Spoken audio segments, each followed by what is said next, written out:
Videos देखने के लिए सब्सक्राइब करें जनसत्ता.com, बेल आइकन दबाकर पाएं लेटेस्ट नोटिफिकेशंस। कुल मिला के जितने भारतीय स्टूडेंट हैं या भारतीय प्रवासी हैं, उन सबको हवाई जहाज़ में सरकार ने पूरी व्यवस्था करके उनको लेके आए हैं दिल्ली में या तो मुंबई में।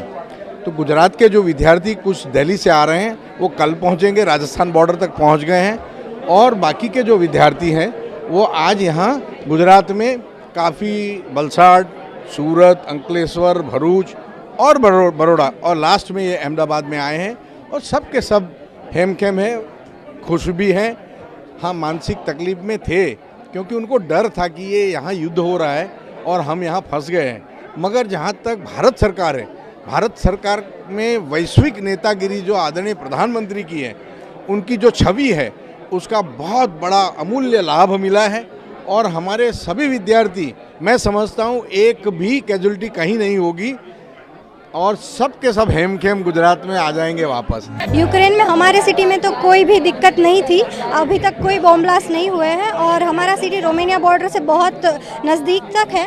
तो हमें रोमानिया बॉर्डर पर ले जाया गया और वहाँ से हमें रोमानिया एयरपोर्ट पर ले जाया गया, जो कि 7 घंटे का सफ़र है वहाँ से, और फिर 6 घंटे की एयर इंडिया की फ़्लाइट थी वहाँ से। और बहुत अच्छे से इंडियन गवर्नमेंट ने हमें यहाँ पे बुलाया है, तो we are very thankful to Indian government. बहुत सारे लोग जो है वो यूक्रेन में फंसे हुए हैं, इंडियंस के साथ साथ दूसरे कंट्रीज के भी लोग हैं। कितने लोग अभी बॉर्डर्स पे वहाँ पे फंसे हुए हैं? बॉर्डर्स पे बहुत ज़्यादा ही लोग हो गए हैं, जो कि अभी 2 दिन से तो बहुत ज़्यादा 3000-4000 जितने लोग हैं। यूक्रेनियंस भी बहुत ज़्यादा है और इंडियंस भी बहुत ज़्यादा है और सिचुएशन वहाँ पे टफ होती जा रही है, पर we have faith in Indian government, वो सबको लेके आएंगे। वाले के लिए तो पूरा केंद्र सरकार सजग है, से भी वहाँ जहाँ कहीं भी है सबकी जानकारी मिलती है, तुरंत सब लोगों को कहते हैं। और हम सब लोगों का ही प्रयास है कि जो भी आना चाहता है उसको अपने देश में बुलवा लिया जाए, और जो लोग भी बिहार के हैं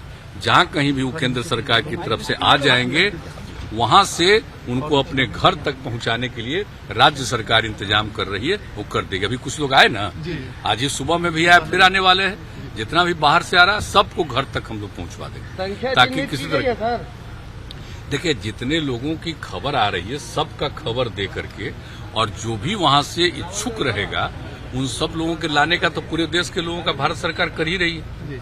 और अपने बिहार वाले भी आ जाएंगे, और जहां भी कहीं भी देश के किसी भी कोने एयरपोर्ट पर पहुंचेंगे वहां से उनको बिहार लाना और उनके घर तक पहुंचाना, ये हम लोग नीचे इंतजाम कर चुके हैं, यहाँ वो किया जा रहा है। और सब लोगों के प्रति हम लोगों की सहानुभूति है।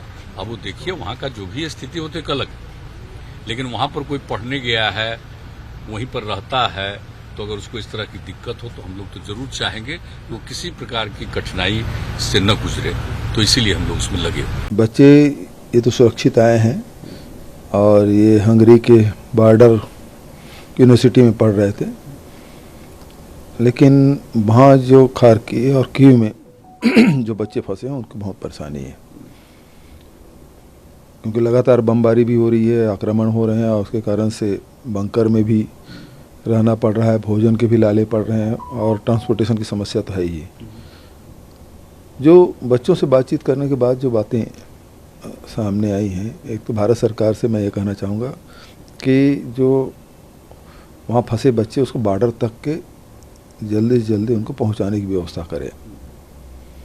दूसरी बात यह है कि केवल एक फ्लाइट ही जा रही है, उस फ्लाइट की संख्या बढ़ाई जानी चाहिए, जिससे तेज़ी से हम अपने बच्चों को यहाँ ला सकें।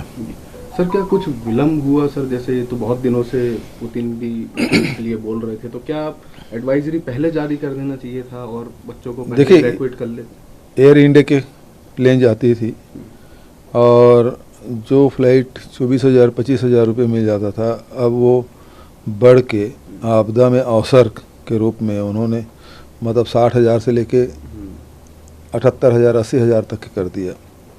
यदि वो कम में उतना ही रहता जो रेगुलर फ्लाइट के समय जो लगता है, यदि वही रेट होता तो बहुत सारे बच्चे अपने घर में रहते।